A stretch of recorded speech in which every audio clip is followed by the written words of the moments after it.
In the early morning hours of April 18, 1906, the city of San Francisco, California, was asleep. It was 5:12 a.m. Without warning, the ground began to move. A powerful rupture tore through the earth along the San Andreas Fault, a massive fracture stretching across California. The shaking grew violent. Buildings swayed, brick walls cracked, and streets split apart beneath the feet of terrified residents. The earthquake is estimated to have reached a magnitude of about 7.8.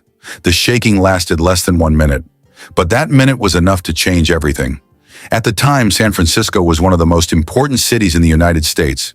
It was a center of trade, finance, and culture on the West Coast. Elegant hotels stood beside busy markets.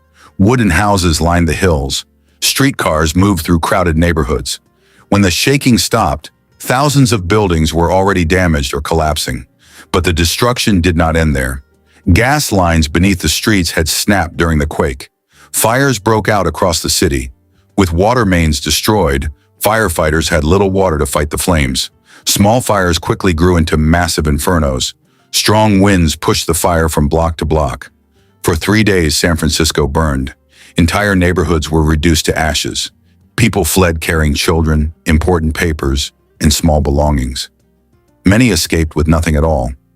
Military forces were brought in to help control the chaos.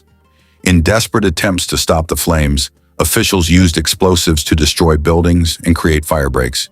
In some cases, these explosions made the fires worse. By the time the flames were finally under control, more than 28,000 buildings had been destroyed. Over 200,000 people, more than half the city's population, were left homeless. The official death toll at the time reported around 700 lives lost. Modern historians now believe the true number may have exceeded 3,000. Large sections of the city, including the downtown business district, were completely flattened.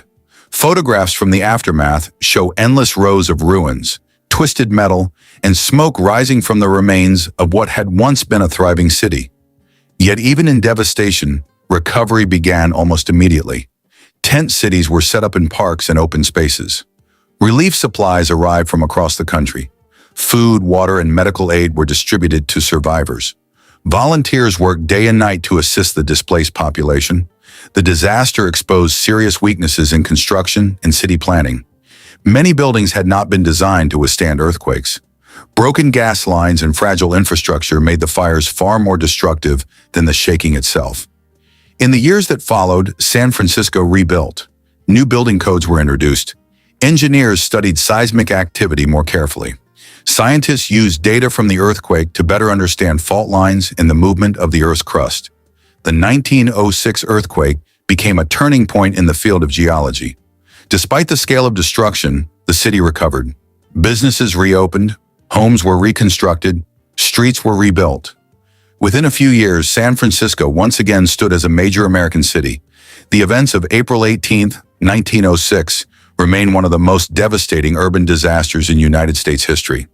In less than 1 minute, the ground shattered a city.